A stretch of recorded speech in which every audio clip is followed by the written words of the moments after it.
Welcome to the Crafted Conversation, the voice of the crafted concept, brought to you by me, Marcus Sharrod. The Crafted Conversation is my opportunity to speak and give credence to guests from the world of education, educational leadership, elite leadership in general, and of course elite sport, for instructors, those interested in instructional methods and imparting learning, to come and explore, be curious and be open-minded, how we can, as instructors, be better in the way that we package learning for our elite athletes and our pupils. The crafted concept is underpinned by the idea of a learning environment, what that environment, what the culture, what the setting looks like. Learning design, so how we actually piece together what our considerations are around the way that we package that learning piece. And finally, learning critique. How open are we? How curious are we to find out what our learners actually know? How can they be flexible in the way they apply what they know?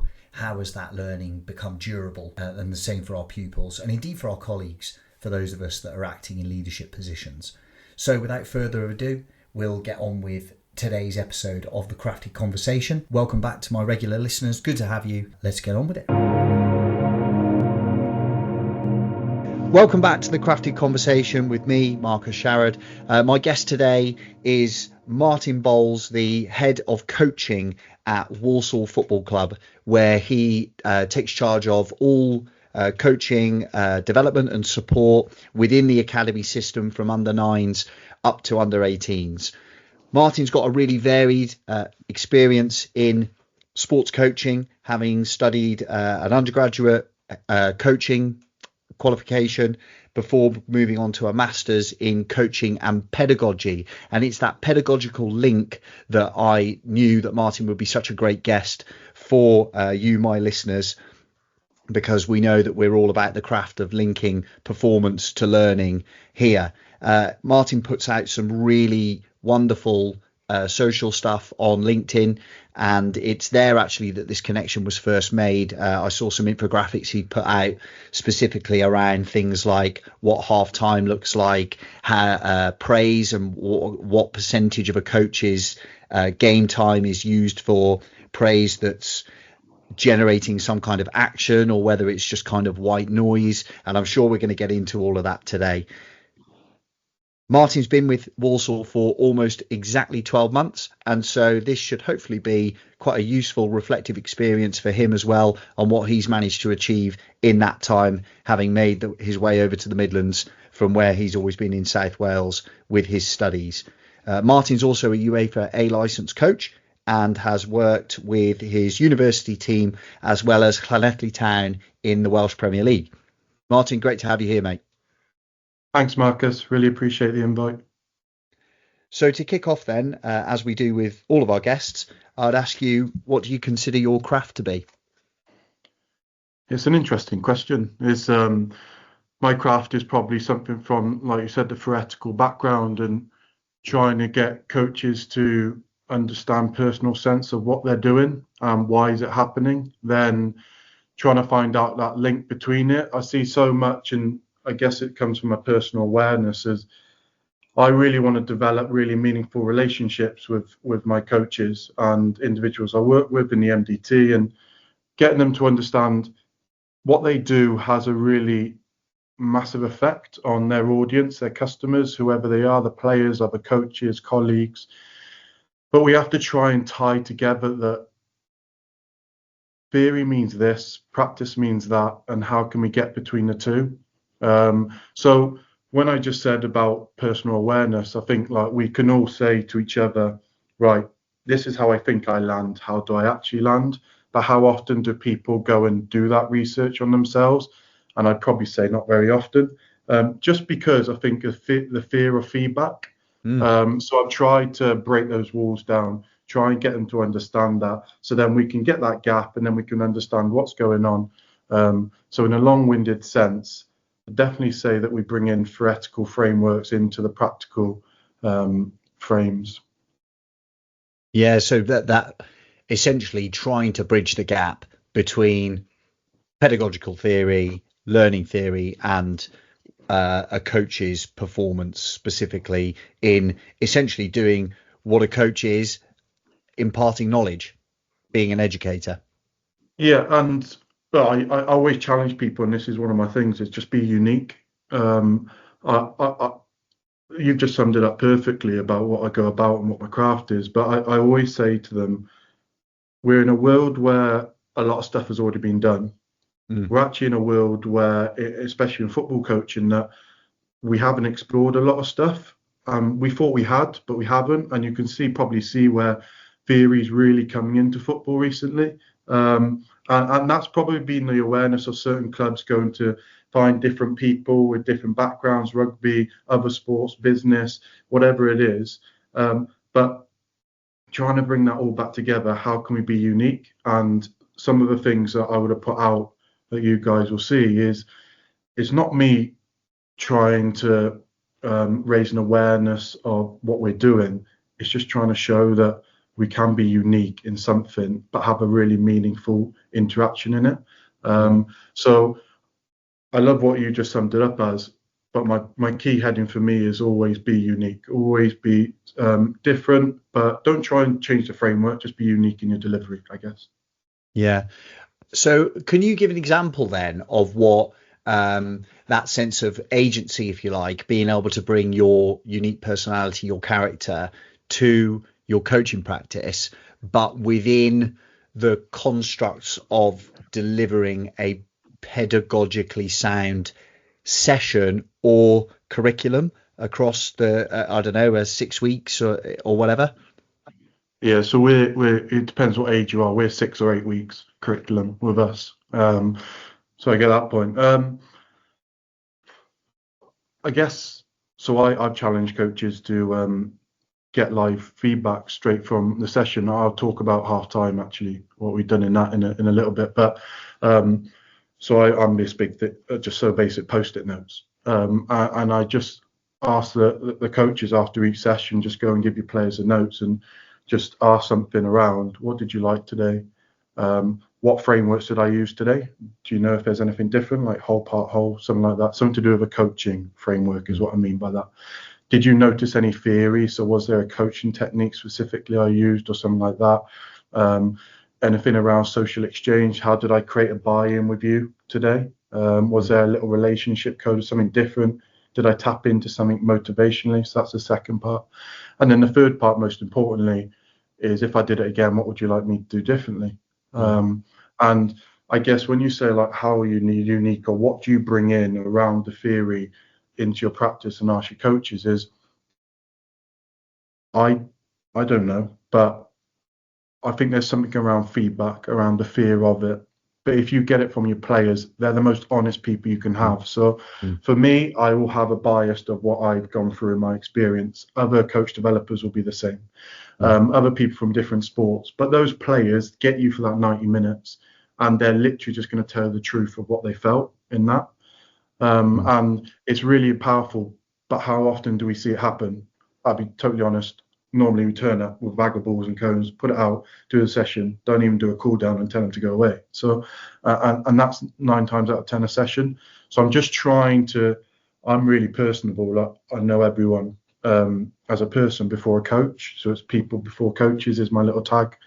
And I guess that's what I'm trying to get them to be is using those post-it notes, find something that's really meaningful. Because ultimately, if a player knows they're being heard and they actually see in the next subsequent session something you said, just imagine that buy-in you're going to get from a player and how much they're going to work for you and these things that people say in coaching in the next game or training session. This is a brief pause in today's Crafted conversation to talk about how the Crafted concept, the overarching business that supports the Crafted conversation, both in newsletter and in podcast form, can best support you in your performance environments. The Crafted concept has experience working in the education and elite sports sectors through performance coaching for individuals or for teams, the learning environment, by focusing on those 3 pillars of the Crafted concept of performance: learning environment, learning design, and learning critique. Contact me directly because I can help you, as I have done on many occasions, developing a sense of cohesion within the team. Performance coaching aims to drive individuals and teams to excel. And as a performance coach, I am an expert in areas of teaching and learning,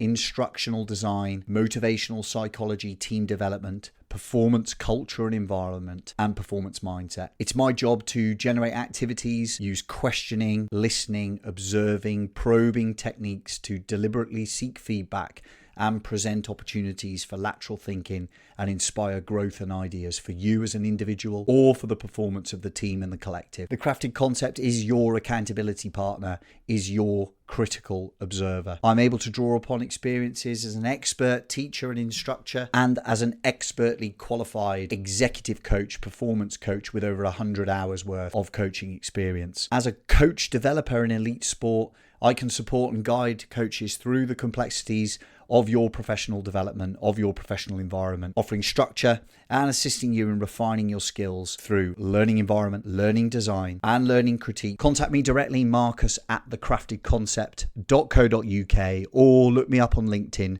Marcus Sharrod. What I'm interested in there, if I apply a sort of more of a curious lens on what you've just described, is actually not on the coach behavior through the post-it notes, but the learners. What work are you doing with your learners that allows them to actually be informative when they do that, and they don't just go, yeah, it was good because it's Tuesday night and it's 9 o'clock now and I'm in the under 13s and I want to go home to bed? Yeah, totally. So this is a little bit different. I'll be totally honest with you. It's I've done it more YDP. The reason why is we've got day release. So one night a week they'll come off and they come in the afternoon. They'll do education, life skills, and a practical session. And I get to take those sessions because I'm one of the full timers here.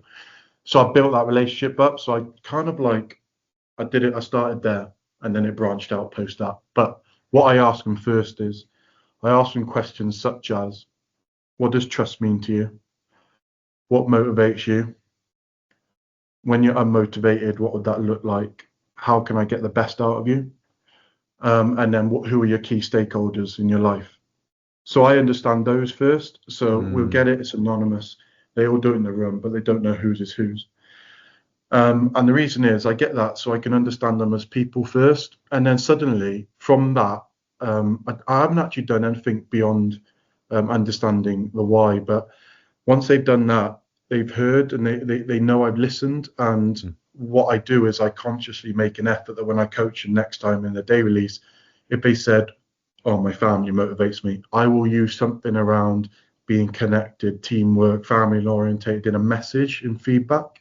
And then when they hear that, they look at me with that glistening eye and they're like, oh, he's listened. That's really cool. So then post that, suddenly when I ask for feedback or I ask them to give feedback to other coaches, there's an audience and an environment of honesty. And then that's what probably breeds these kind of conversations and the feedback from post-it notes, which goes away from good, I like that, this. So I guess you have to set the boundaries at the start. But I don't know, I could be the wrong way about it. I'm a bit whole hog. I go a bit full on in the start. I don't really go bite size. But I do have a methodical process. So I get to know them first, get them to do it on me first, because as head of coaching, some of them see me in some hierarchy. I don't act like that, but they do. Once they do it with me, then they do it with their age group coach. So they kind of feel the norm and it filters through.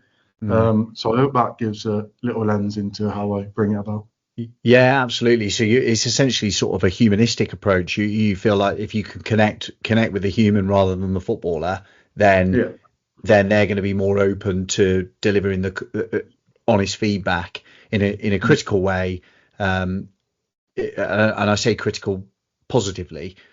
Yeah. What about your coaches then? Because I know you mentioned before we started recording that I think you've got 9 full-time staff, but I would assume that across your age groups you've got part-timers who've been at work in the day, and all the barriers that brings to academy coaching.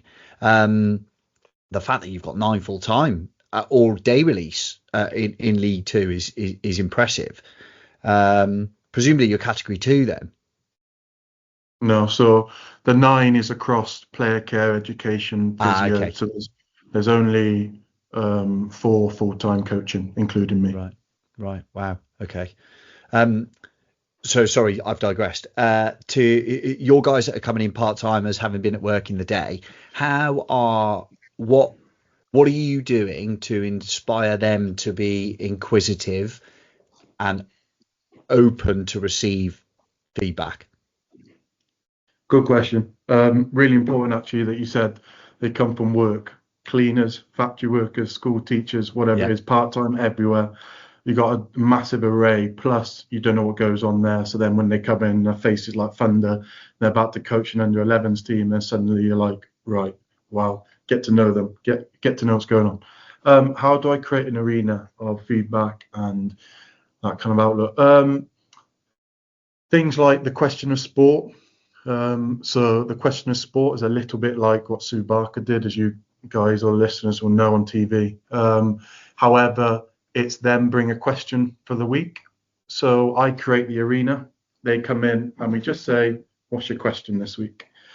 And that's with the foundation coaches, and they come in and they just have a question, and the whole floor just opens up, and we just talk for 45 minutes just on that question, and it just rolls like. And because we've created an arena of security, honesty, no hierarchical differences in a sense. So the phase leaders in the room, myself in the room, sometimes academy managers in the room. We've got head of education in the room, player care, physios, scouts.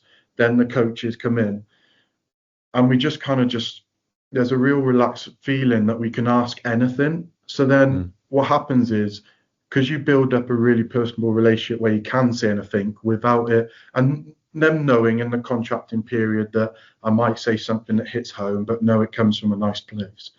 Then when I go out and coach, develop out on the pitch and give them feedback, you kind of get to know who needs what.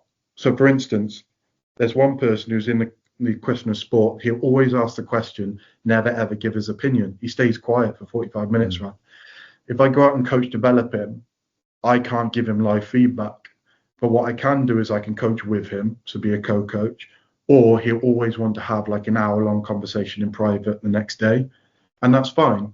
I got another coach there who's really, really open with his views in the question of sport. I go out on the pitch. He hates me giving live feedback as well, but he likes it in a comic book sketch. So this is how weird this gets. So I have my phone and I take photos of him and videos of him coaching. And then I doodle on the photos and the videos, and I do like a comic book sketch of like, if you know, like Tintin books or like Marvel comics, and I do like quotations from this player and that person.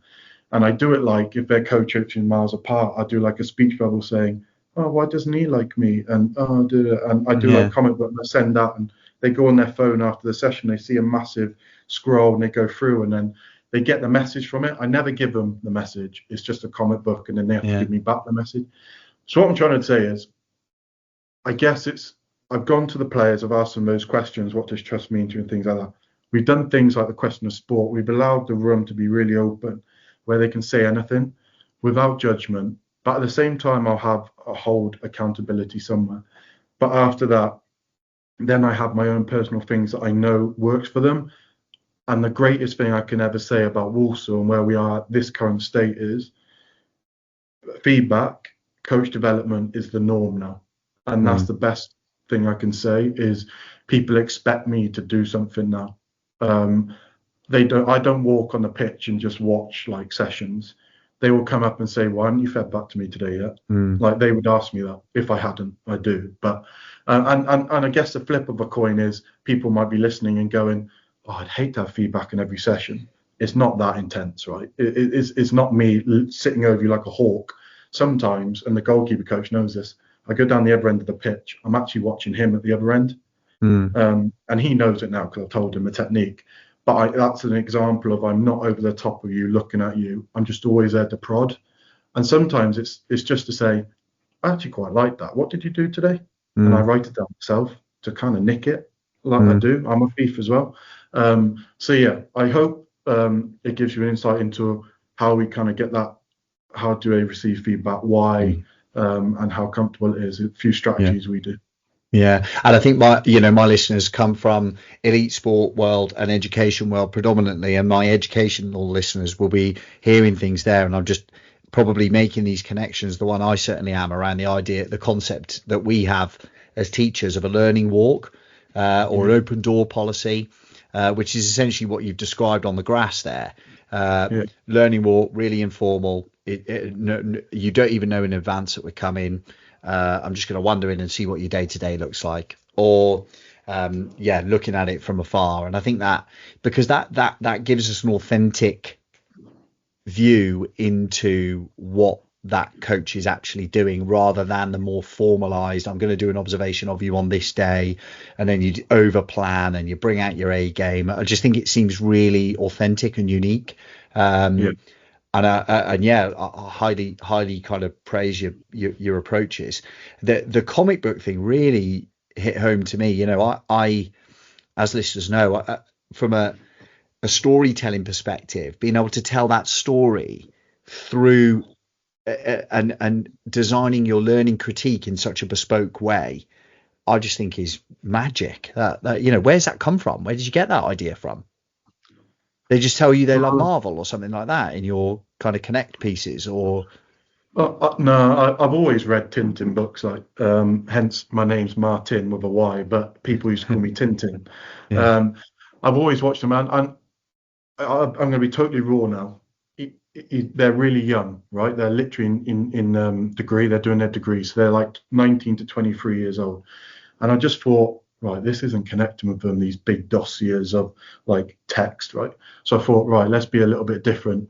And I just started doing, right, I'm just going to do it on their phone. They're always on their phone. But I'm going to do it as a comic book sketch, give them a visual, sometimes a still image, bit of text, and go like that. And they just started like reveling in it and loving it. So I guess it came from that. It just came out of nowhere. I just thought, look, I have such a widespread. I've got some ex-pros to some teachers been in the game 25 years, right? And I've got some who are just starting coaching. I have to try and get something out of everyone. And although some people think if they don't engage, maybe you need to disengage, don't waste your time. I actually see it as a challenge. I have to try and get something out of them. And sometimes the conversations are really, really hard, because I'm like, you're not taking anything from me. How can I help you? And they might give you like a grunt back and just say, you can see in their face, I don't really want it. But I'm like, I have to help you. Like, I really want to. So yeah, the comic book just came off the cuff, probably inspired by the Tintin novels. But yeah, that the sort of generational approach that you've described there, you'll have your kind of millennial coaches like me, or you'll have your even slightly older group, and then your sort of Gen Z, Gen A, who are digital, they're always on their phone, to be able to and those of us that put any content together as you do, it doesn't take much on Canva to quickly chuck something together, especially with the AI tools now, and yet you've provided something that really hits the heart of that coach. I admire your flexibility in that. I think there's a lot that coaches and teachers alike can learn from that. That sort of malleability and willingness to accept those that we're trying to support on their level. You really I talk about learning environment, learning design, and learning critique as the overarching features of the crafted concept of performance for learning. And I'm just hearing all three constantly from you. Create the environment by connecting the coaches together, low stakes, question sport, and then onto your learning design. For you personally, how you're designing their feedback, and then the critique element and being nuanced with that. It's really impressive. Tell me where you arrive at Walsall, having kind of done your studies and been based in and around the South Wales area, Llanelli, Cardiff, etc. How did you prioritise? What was your remit when you arrived? My remit was really unique. Hadn't been a head of coaching since October 23, so about 8 months. Got told there's some processes in place from the academy manager, Rob Williams, and he just said, look, I need you to essentially improve coaches. Just get into head of coaching. I just want you to coach develop. Get on with it. And look, there's a syllabus, there's a curriculum in place here, so I didn't have to put my energy into that. I had to put some energy into designing sessions, so we call them platinum sessions. So around the syllabus, I understand there's a certain level of coaching here. So I wanted to give them a resource that was at the standard. When they're at work, they've had a really bad day at work, they forgot to design their sessions, they can just take one of mine. No harm in that. So I created a library resource of about 60 sessions, and they're still live today. So I probably prioritized that. So I knew that on the grass we were at a certain standard. And then after that, I think I just wanted to get to know people. I knew that, like, I come from a rugby background and a teaching background. I've never kicked a ball in my life, football anyway. And I knew I couldn't coach the feel of a game, but I could coach the why and the understanding of coaching. And I could come from a different background where rugby is very player-led. It's very set-piece driven, tactical, and probably a lot more advanced in the physical side of the game and the analytical side of the game. Which, don't get me wrong, football's definitely getting there. If not, it's getting close to overtaking. But I come from that side, so I knew, right, what can I do? Right, I can get to know people. Like, I can get to know people and understand what they haven't had and what they want, and what do they see a head of coaching as, because it's so different in different clubs, right? And basically, they just said, I just want you to be a pair of ears to my coaching, and like, just give me some feedback, good or bad, and go from there. And I guess once they open the doors like that, you have an opportunity to run with it, help them, or if you don't share that care back, they will just forget about that relationship with you. And I really just prioritized that, and I got to know the person before the coach. And after that, I think with just some of the work I've done, I guess it just buys trust as well, because they see how much work you put into it. And they haven't, like, I'm so unique. There wasn't one before me, so it's really easy for me to get buy-in. And look, I can't speak highly enough. Like, Rob just gives me autonomy to do what the hell I want, whether that's a good or bad thing, but within the remit of being coach development. But just do what you want. And every time I say, I want to do this, I want to do that, I want to do this, he says, yeah, what's the why? And then I tell him, he said, okay, you thought about it, off you go. And that's kind of where it's come from. So I didn't have to do the curriculum that was set in place. I was happy with it. The way they play is very similar to how I see the game, happy with it. Just work off the field on developing coaches, probably. Yeah, and you know, shout to Rob, your academy manager there as well, because that's brave leadership to be able to go, look, one, I trust your competence. Two, I know you're connected to the project. Three, go and be an agent of your own success. You know, go and try it. Let me know. Be curious. Test things. Yeah, I think that's definitely sounds like a performance environment to me. Football's my game. Our listeners know my love for the game, but it's flawed in so many ways because of its own success. It's the nation's game, it's the world's game, and we're arrogant with it. And I mean, you can say that as a proud South Walian rugby player. We're arrogant with it, and that arrogance has definitely limited the game's ability to adapt and adopt new thought processes around learning, around skill acquisition, around pedagogy. What does football think it can do that it can't, or it doesn't yet? Connect with the wider community. I'd say it's getting really good. Like, I'm involved in a Premier League course, and I see evidence of it actually coming to life now. But I just think learning from other sports, learning from other environments, football needs that in a way. I think football is got to a really good, like, it's a £1 billion business, isn't it?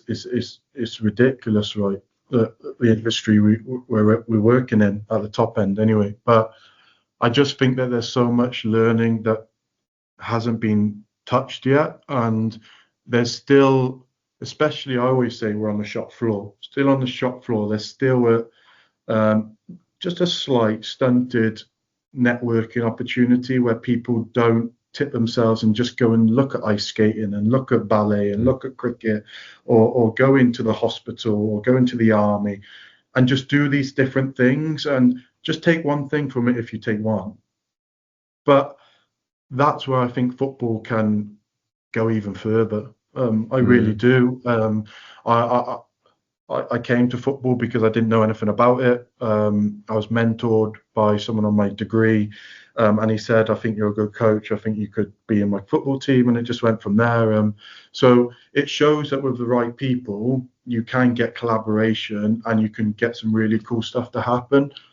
I'm sat here as a head of coaching in a professional football club. I've never kicked the ball in my life. Like if you ever want an example of bringing other environments in, I went to the Premier League Youth Conference 3 or 4 weeks ago, and Ben Ryan, right, he used to coach Fiji national team sevens. Yeah. He's their head of performance. I hope that's his title anyway. But he was speaking there, and I was like, this guy hasn't kicked a football in his life, and he's at one of the most innovative football clubs in England at the moment. So it just shows that if we could do anything, it's open our eyes a little bit more. It's on the shop floor, is what I'm saying. On the shop floor, we need to open our eyes, and it's something that.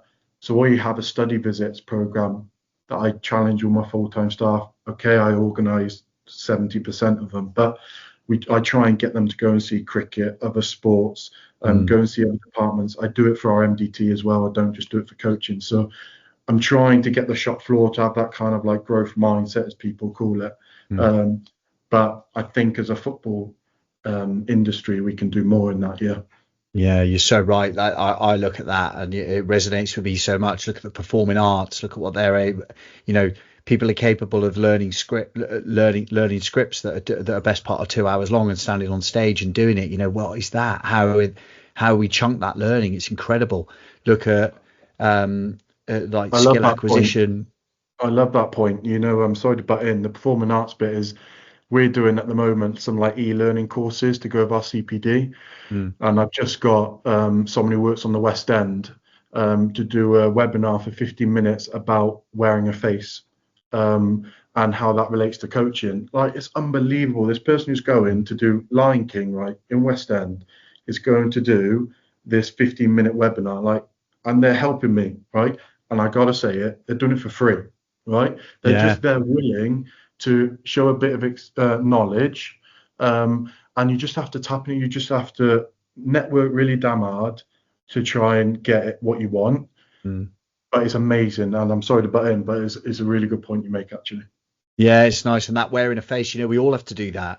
Yes, you want to bring as much of your authentic self to what you do professionally, but ultimately there is a sense of performance in everything that we're doing.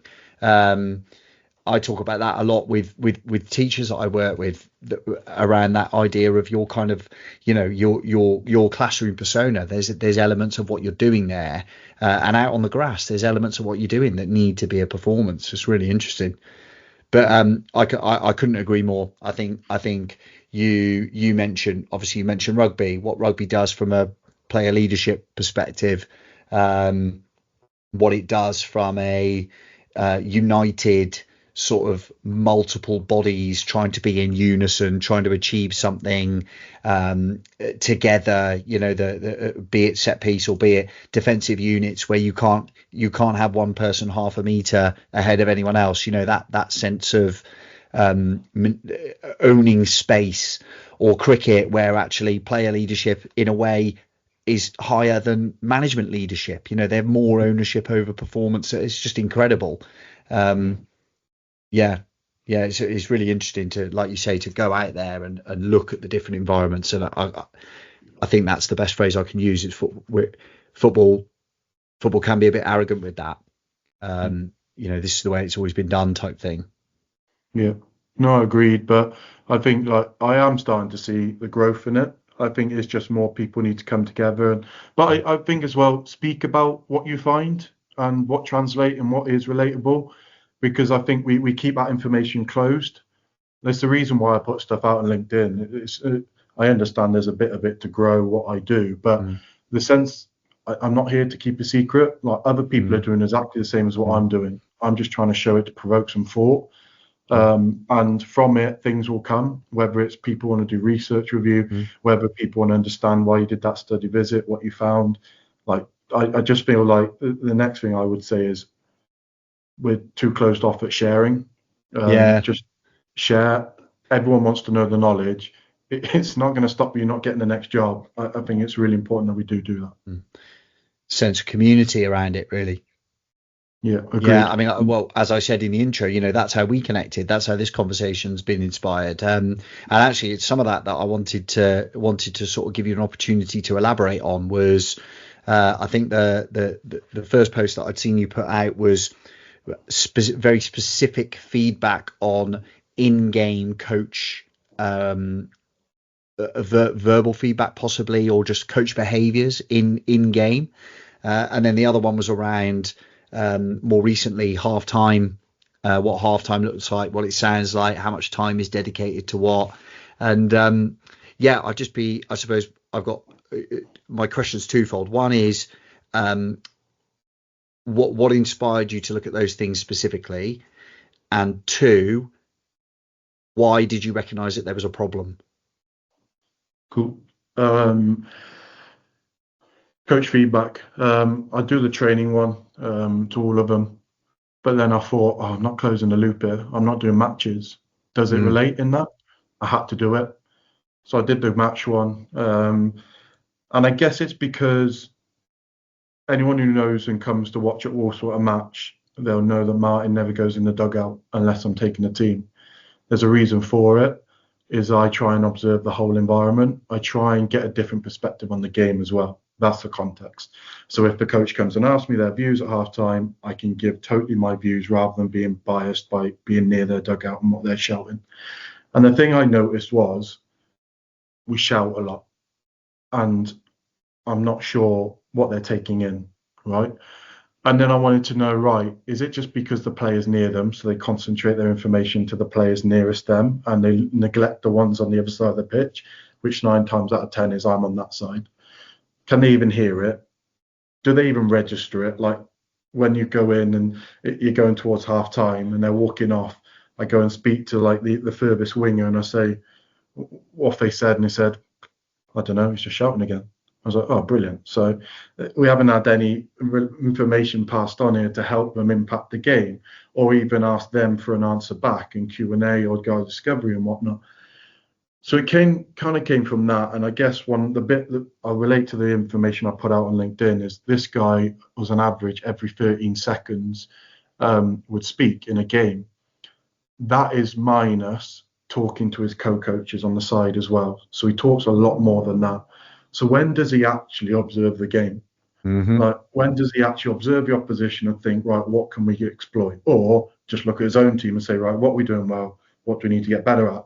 Because if you start doing that, you probably will have some messages for halftime. So then I went into halftimes, and I've done halftimes across all age groups because I wanted to see what it looks like at 9s, what it looks like at 18s, and a bit in between. And I could just, every time I just went in, I could just feel emotion. And don't get me wrong, like emotion plays some part in it, but I mean like emotion where 9 times out of 10, never a swear word, to be fair to them. I give them credit in that. But raising the voice to the point of being really critical about mistakes, rather than thinking about they're never going to do that mistake ever again. They've learned themselves. Why would they purposely make a mistake? They're not going to.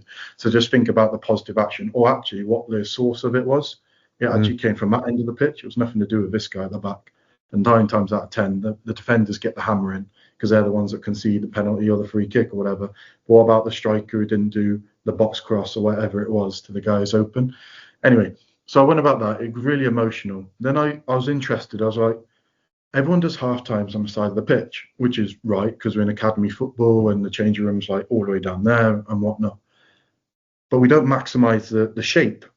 Like 9 times out of 10, it's a semicircle. The coach in the middle with a tactic board probably and in a circle. But how often does a player just hide behind a player? How often does a player like twizzle with his hair and not even look at the board? How often are they having a drink and they're doing a shoelace and they're not even looking? Do we take notice of that? And then how do you test for learning or understanding? Like, do you ever get them to recall it? No, 9 times out of 10, the coach at the end will go, okay, so these are the key points. Bam, bam, bang. How do you know that the players know that? Plus, you've just worked through every individual, all the units, then you've just done that recap. You know they've forgotten that individual bit by now, don't you? And they've definitely forgotten the unit bit as well. So then suddenly they're on their 8th point they're talking about. And I know I'm speaking a lot now, so I probably said about 10. But that's the kind of theory behind it. So then I started walking off with players as they walked to half time. And I said, right, what have you heard from the coach in the first half? I just write it down or I record it on my phone. Then we go into half time, I video that. Then I come out, as we're walking out, I record them again, right? What was the messages? And then I ask the coach after the game, what do you say at halftime and things like that. Obviously, I have all these different videos and mics. I can marry it up and create this resource. And I haven't given that subjective bit out to the world of LinkedIn yet, because I'm just like, I don't know if I will, because it's a little bit private to the conversations.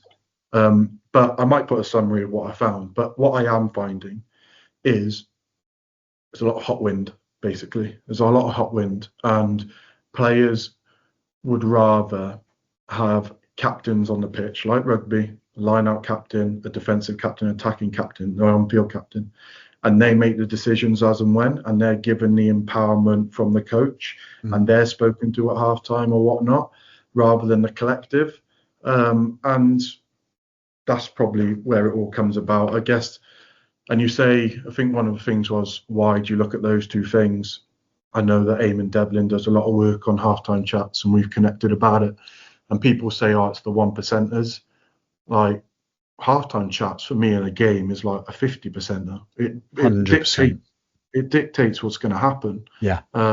It's not a 1%er. Like, so I see it's a massive part of it. And then the coach behavior stuff, I'm just huge on. I can just see people the other side, and I just see them wailing about, like, standing up, getting back up, standing up, getting back up, shouting, blah, blah. And I just wanted them to have some sort of accountability to what they're doing. And I guess if I ever had one thing that came out of what I do is, I hope they say he raised my self-awareness. That's probably where the two come together. I don't know if you saw, it was probably about a month out to the end of the Premier League season. The BBC, I think it was either BBC or Sky Sports, did that analysis of the 20 managers and what their behaviours were like. It's brilliant, really interesting. Is that the heat map one? Of the heat map, yeah, heat map around the dugout technical area, who was there, who did what when. And I thought I actually felt the article itself, there was the objective data and then the subjective analysis was really interesting, because it almost put a slightly negative bias on your Thomas Frank style individual who sat and observed. And I'm looking at that as an expert teacher and going, there's a reason Thomas Frank's one of the most talked about managers in the Premier League, if indeed in Europe right now. It's because of things like that. The dude's observant. And you mentioned half time and a 50%er. How many times do we see it at the elite level of the game that a game is transformed in the second half? Be that through something as minor as kind of technical changes, strategic changes at half time, or personnel changes if you add on a bit more to that. And yeah, hot wind's a nice way of putting it.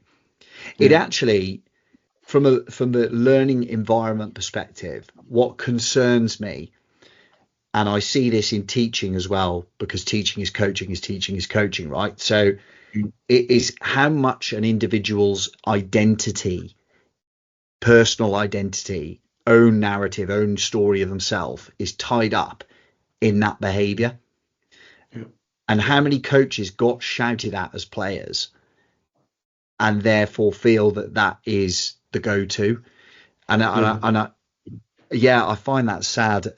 And when I say shouted at, I don't mean sort of nailed. I just mean raised, like you say, hot wind, raised voice, blah, blah, blah, blah. Rather than calm, connect with your assistant coach. What notes have we made? What are our top 3 priorities in and out of possession? Done. And then, as you say, close the loop. I think you used the phrase "close the loop" for your own learning about the training versus gains, but players close the loop. I know at academy level it's not a 15-minute half time, but they've probably got 10 minutes. So there's an opportunity there to do very direct instruction followed by questioning, turn and talk, because that gives them a chance to elaborate on their prior learning, their previous experiences that are encoded, and apply them to the situation in front of them. It feels really basic, but if it happens 5%, I'd be surprised. Yeah, and do you know what I'm hearing from you actually is how often do we actually just plan all these things? Because if you plan how a halftime goes, then when you actually come to it and speak 5 minutes before halftime's about to come, then suddenly you're like, right, we planned, haven't we, for this? We need to come up with 3 things we're going to say. And I just think like the planning gets neglected. Like we all session plan for our sessions, right? Full timers can do it in a day, plenty of time before the session. Part timers will have to do it whenever they can around their work. But we all plan for that. So why aren't we planning for match day? It just seems like we'll do the match prep at the start, as in do the formation and whatnot and the objectives.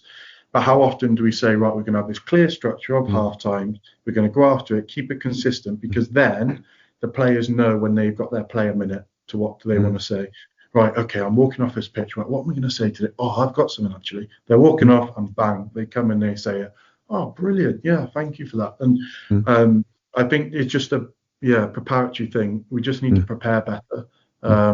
And look, I released something. Two of our FDP coaches have come up with a 5-minute strategy for FDP now, because they have quarters rather than halftime. FTP, sorry. FDP, so under 10s. Oh, okay. Yeah. So the foundation phase. So they come up with a 5-minute strategy, and look, it's brilliant what they've done. Right, they've done 1 minute is players' minute. They have a tactic board on the floor. They just have a chat. No coaches involved. Minute come is a Q&A. The players bring their thoughts to it. The coaches hear it. Coach 1 speaks about in possession, maybe. Coach 2 speaks about out possession.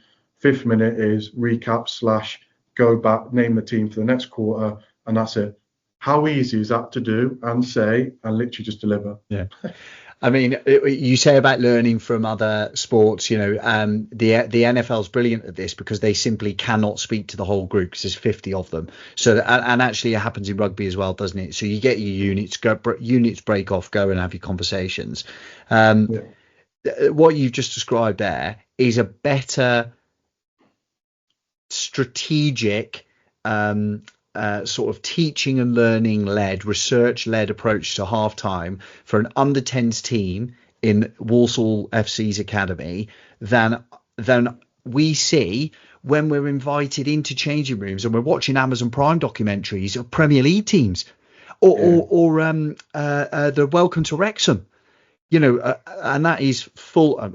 It's very unlikely he's going to listen to this, but if Phil Parkinson happens to listen to the Crafty Conversation this week, what you've achieved at that club is absolutely incredible. But invite me in because I can do something with your halftime team talks, because it's madness, isn't it? You've got a better example from a research-led teaching and learning instructional practice with Walsall FC's under 10s. Yeah, and that's kudos. Look, these two, right? Sam and Matthew, they're really open to it as well, and it wouldn't have happened without that. But at the same time, like, they're so inquisitive. Like they're two people that, like, I shouldn't reveal this, but I'm going to. So we call Matthew Sue because in the Question of Sport he's Sue Barker, and it's just a running joke. So we have that. Like they always turn up for all the little things, and just from that we breeded a relationship where they feel like they can try things without getting told off, or they can try things and fail and then come back and say, Mark, this didn't work because of this. I said, well, go back with this. Oh, yeah, okay, we'll go back to this. And that's kind of the relationship. And if we're going to sum it up, that's probably the beauty of where we sit now. We can come up with really cool 5-minute things that anyone can use. And there's psychological safety that I'm just hearing oozing out of the pores of the football club here, because you're describing how you've got a really flattened power relation structure between the coaches. They feel that they'd be able to come to you and say, oh, I've read up on this, I've seen this on LinkedIn, I read this on X, and it be welcomed and accepted and given space, but also the psychological safety through your players' routines. We know that if a halftime routine is predictable for a player, and they're not going, bloody hell, are they going to fly off the handle? Whose fault's this going to be? He's going to go for the keeper. It's actually, I know what's going to happen, because minute 1 is this and minute 2 is this, and then we're going to get in possession, out of possession, and then we'll reconnect. It's having that safety around that routines is so powerful, and yet so overlooked. Yeah. And the thing that was on my mind that we kind of, the conversation continued, but I find it utterly terrifying how little people who are, quite elevated in instructional coaching environments don't know what cognitive load theory is. Yeah. Tactics board plus talking plus feedback, 2-3 minute. I mean, how many times I've observed many half times, or many, pre-game or analysis sessions in my consulting, and I'm sat there going, I'm lost at this point. Yeah. And I'm a teacher. I'm a master's educated teacher, and I know what you're talking about. And I've played the game, and I'm gone. Yeah. It's actually one of our e-learning modules, cognitive load theory, for the coaches to understand it. And they've actually got an assessment with me on it. If they do that one, they got an assessment on it. And yeah, I don't know what. This is where I probably sit on the fence with it. This is where I don't know. When I said about learning from different environments, how many coaches invest time to go and understand the theory behind stuff and find things out like cognitive load theory and stuff like that, and understand the way they present information, how humans' brains works, especially at that age, and what's the best, what does best look like, what does good look like at that ages, and then try and navigate their practices around that. I don't understand why not much is done that, like on your own accord, rather than someone like me saying to my coaches, I need you to go and look at this workshop, do a reflection, because I've led that. Like, how many actually go and do it on their own accord?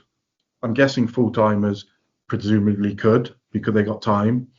But why don't we? Because so many part-time coaches say, I want to get into the full-time game. Okay, that's good. But go and show me how much you're willing to invest in it. And yeah, when I say about we need to share information, look at different sports, I'd also say we need to upskill better ourselves around not just football coaching, not just coaching, what's the theory behind it, and all those things. Good point. Really good point. Yeah. Well, I mean, the way I see it, and my business is built around it, educational psychology is at the center of how people learn, and being able to perform is reliant on that learning. So it's actually foundational. Yeah. I find it really interesting. But also, you talk about football's got a long way to go. I think all sporting instructional environments have got a long way to go by even starting to consider adopting these principles, or having people like you in a role that is head of coaching, or using someone like me as a consultant performance coach to come in and help. Yeah, a long way to go, and that's before we even consider the advent of AI, of language models that are going to help kind of with that feedback process and closing that loop. Yeah, I think I've been on some study visits this year, like down to Portsmouth, Wimbledon, and they've got some amazing heads of coachings, right? And I've only seen a pinprick because I've only just been in the environment for the last year. So there are some really good people out there, and it'll just take time. But the more people we can get in these environments, singing the same kind of hymn, then look. All I'm saying is I think football has a humongous amount of growth still to go, which is really exciting, especially when you're someone like us with that kind of vested interest in the theory behind what we do. What is it that EPPP the most elite academies, that is, for listeners, your Premier League academies, top clubs, what are they doing that is cutting edge and that their funding allows them to do from a learning perspective or coach development perspective that we are limited by because of funding, because of numbers? I'm going to say I'm probably the wrong person to ask that, just because of my knowledge in the game at the moment. What I will say is I'll tell them how the environment's invested in me because of my role in coach development and learning. So I'm now on the Elite Head of Coaching Development course of the Premier League. It's a 3-year course around developing me. So they put people on like myself on that.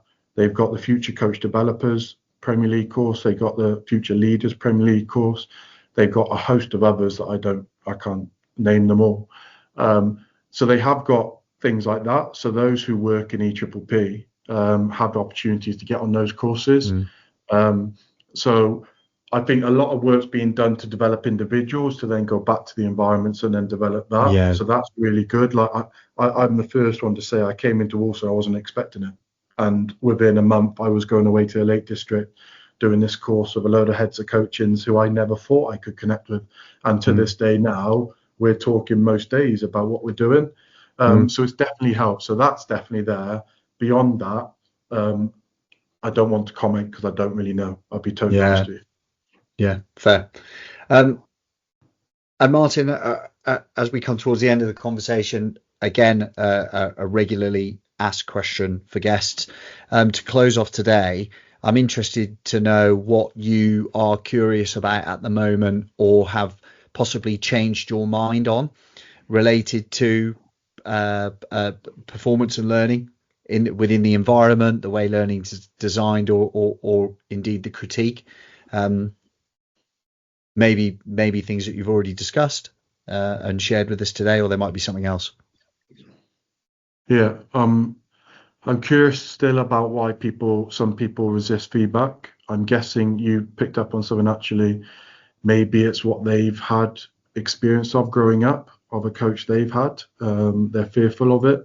I'm probably curious about understanding that a little bit more. And then I'm probably curious about why does football do certain things the same way? So one thing I do say is, why are academies so structured, as in 4 sessions a week, 1 game, and it's like really like regimented? Why don't academies go and do like team building, council training, go and do team building, go and do bag packing, go to the hospital, volunteer there, go and do an army day or whatever? I'm just trying to chuck what I'm thinking here. Why don't we do things like that? Just because, and the reason why I say it is, at first team, and we all know this, and people listening who work in clubs with first teams, is they know they'll have a game and suddenly the manager goes, right, you've got 2 days off now. Like, why aren't we like that, like unpredictable? Why don't we do things like that? And the parents might ask why. And I know people say, yeah, Mark, you're missing a session, so they're going to miss a session of technical and tactical and all of that. And I said, yeah, but what about social and psych that you're just going to improve by 20 more points if you did something like that? So I'm curious about understanding that. There probably is a reason why, and I'd like to know a bit more about that. Equally, I'd like to bring it in if I can. Different environments. I've got some really weird and wacky ideas for game formats that will come about in the next few years. One little sneak preview is, if anyone remembers the Wayne Rooney Street Star things in the derelict buildings on TV, that could be something. That's just a hint. And then the only other one that I'll drop in there is multi-story parking lots, and I'll leave the viewers to think what that could be. So I'm curious about feedback, why people still don't want feedback, and 2, which I say, remember, also amazing for feedback now, just to remember. And then the second thing is, why are we so structured? Yeah, that's really interesting and really insightful. Yeah, I do remember that Wayne Rooney Street Star. I mean, I'm old enough to remember the Nike, the Mercurial, I think it was the first Mercurial advert in the cage with Cantona on the mic, that kind of stuff. Yeah, I think what you've been able to add colour to and real texture through this conversation is the stuff that you put out in kind of more formal format on LinkedIn. I think you've got a really interesting perspective on coaching and the development of young human beings that will pique interest of many, and I know it does on LinkedIn. I'd be fascinated to know whether any of the first team, whether the first team gaffer's kind of been interested in what it is you're doing. I know he's quite a forward-thinking guy, and hats off to him and everything that they achieved through the season, missing out in the playoffs, obviously. But yeah, I think if football's got a long way to go, then it's thinkers like yourself, Martyn, and those like you in those heads of coaching roles that are going to take it there. So really appreciate your time today. Thanks, Marcus. Really appreciate kind words, mate. Thank you. Top man. So we come to the end of this week's podcast episode of The Crafted Conversation, also available in newsletter form by going to www.thecraftedconcept.co.uk and subscribe there, or indeed at the bottom in the show notes. You can also find me on LinkedIn. I'm Marcus Sharrod. We're on Instagram at thecraftedconcept_, and also YouTube, The Crafted Concept, where the weekly newsletter content goes up in video form. If anything today is of interest to you and you want to get in touch with questions, if your question is read out on the podcast, I will get in touch back with you for your free 30-minute performance coaching consultation as a result of your question being curious enough and interesting enough to have been read out and addressed on the podcast. And equally, if any of the work of the Crafted Concept in performance coaching and consultancy with a particular focus on teaching and learning environments, learning design, and how we critique that learning for performance is of interest to you in the education or elite sports sector, then do get in touch. And you can do so directly via email, marcus@thecraftedconcept.co.uk. See you next time.